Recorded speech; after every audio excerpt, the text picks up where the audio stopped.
Hello from Kingfisher, Oklahoma. We've been going through Proverbs. We've been loving the Proverbs. It's a comparison between wisdom and foolishness. Of course, we'd all want to choose wisdom between the two, but based on what we're reading, it seems like quite a few people go the other route. So let's check it out. Wisdom is following God's way. Let's look at Proverbs 25. These are also the Proverbs of Solomon, which the men of Hezekiah, king of Judah, copied out. It is the glory of God to conceal a thing, but the honor of kings is to search out a matter. The heaven for height and the earth for depth, and the heart of kings is unsearchable. Take away the dross from the silver, and there shall come forth a vessel for the finer. Take away the wicked from before a king, and his throne will be established in righteousness. Put not forth thyself in the presence of a king, and stand not in the place of great men. For better is it to be said unto thee, Come up hither, than that thou shouldst be put lower in the presence of the prince, whom thine eyes have seen. Go not forth hastily to strive, lest thou know not what to do in the end thereof, when thy neighbor has put thee to shame. Debate thy cause with thy neighbor himself, and discover not a secret to another, lest he heareth it, and put thee to shame, and thine infamy turn not away. A word fitly spoken is like apples of gold in pictures of silver. As an earring of gold and an ornament of fine gold, so is a wise reprover on an obedient ear. As cold of snow in the time of harvest, so is a faithful messenger to him that send them, for he refresheth the soul of his masters. Whoso boasteth himself of a false gift is like clouds and wind without rain.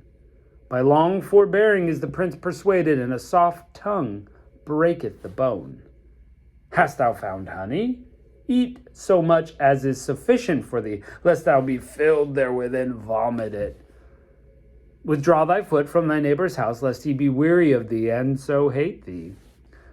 A man that beareth false witness against his neighbor is a maul, and a sword, and a sharp arrow. Confidence in an unfaithful man in a time of trouble is like a broken tooth and a foot out of joint. As he that taketh away a garment in cold weather, and as vinegar upon nitre, so is he that singeth song to a heavy heart. If thine enemy be hungry, give him bread to eat. And if he be thirsty, give him water to drink. So thou shalt heap coals of fire on his head, and the Lord shall reward thee.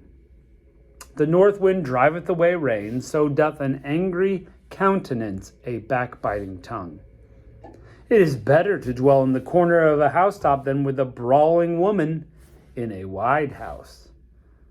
As cold waters to a thirsty soul, so is good news from a far country. A righteous man falling down before the wicked is a troubled fountain and a corrupt spring. It's not good to eat much honey, so for men to search their own glory is not glory. He hath no rule over his own spirit, is like a city that is broken down and without walls. Guys, pretty famous lines in here. If you find honey, just eat enough. Some food metaphors here, some wisdom to be learned there. Look, a moderation is what we would say today. Everything in moderation. And that's the same thought. If you have too much of a good thing, you'll vomit it up maybe, so to speak. If you have too much of a good thing, you'll be sick of it. A few things about princes and how to interact with them. And again, let's keep wisdom in its place. Wisdom is like a golden apple and a picture of silver. Just beautiful and worthwhile. Treat your enemy well. Give him food to eat when he's hungry. Give him something to drink when he's thirsty. We don't like that one. That's not, retaliate. That's serve. And one in there that I really stood out to me was one that Jesus actually talks about later. And it was about not putting yourself higher in the presence of a king. Because if you put yourself too high, they're going to put you all the way at the back of the pack and you'll be shamed. But if you start low and humble, then somebody can bring you up and set you higher. And Jesus actually says the same thing. If you're going to a banquet, don't sit in the chair of honor, because you may be moved all the way down to make room for the guest of honor, and then you'll be shamed and in the worst seat. But if you start low and the host says, come sit here. So it's all about humility. Be a humble person. Not, hey, how can I work this so I look better to everybody? But be humble. Yeah. I mean, again, we could just go through this for days, just seeking in the wisdom. My suggestion is go through and do the proverb of the day. That'd be good for you. So let's jump into Proverbs 26. As snow in the summer and as rain in the harvest, so honor is not seemly for a fool. As the bird by wandering and the swallow by flying, so the curse causeless shall not come. A whip for the horse, a bridle for the ass, and a rod for the fool's back. Answer not a fool according to his folly, lest thou be like him. Answer a fool according to his folly, lest he be wise in his own conceit. That's always been confusing to me. I'm just going to break in here. Don't answer a fool in like manner, or you will just be foolish. But don't let a fool don't let a fool get away with foolishness. Otherwise, he'll be wise and he'll be conceited. So it's like two different takes, but very similar wording.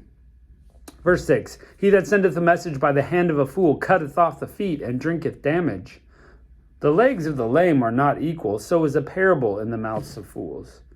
He that bindeth a stone in a sling is so he that gives honor to a fool. As a thorn goeth up into the hand of a drunkard, so is a parable in the mouth of fools.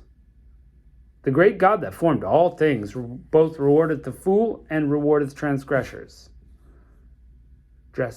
As a dog returneth to his own vomit, so a fool returneth to his own folly. Seest thou a man wise in his own conceit? There is more hope for a fool than of him. The slothful man saith, there's a lion in the way, there's a lion in the street. As the door turns on its hinges, so doth the slothful man on his bed. The slothful man hideth his hand in his bosom, and it grieveth him to bring it up to his mouth. The sluggard is wiser in his own conceit than 7 men can render a reason. He that passeth by and meddleth with strife belonging not to him is like one that takes a dog by the ears. You're gonna get bit.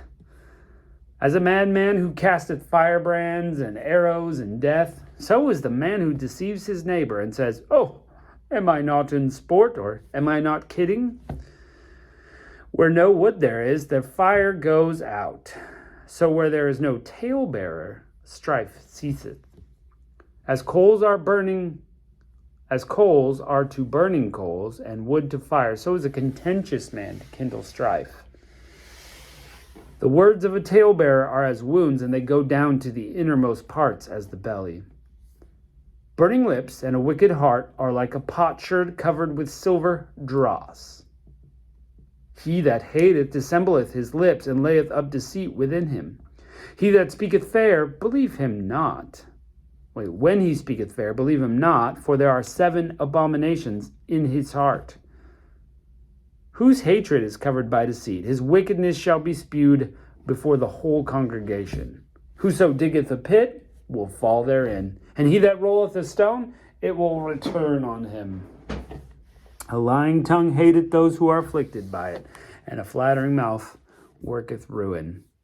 Hey, this one's a little different than the rest of them. I just noticed that this is very much pointing out the foolishness. A lot of them are giving you options. Hey, here's what you're going to do if you're foolish. Here's what you could do to be wiser. But this one is like, hey, if you're a fool, you do this. A fool does that. A fool does this. A conceited man does that. So this is very much from a negative point of view, and I actually enjoyed it. You know, they always say, well, don't be too negative, but I actually enjoyed this one.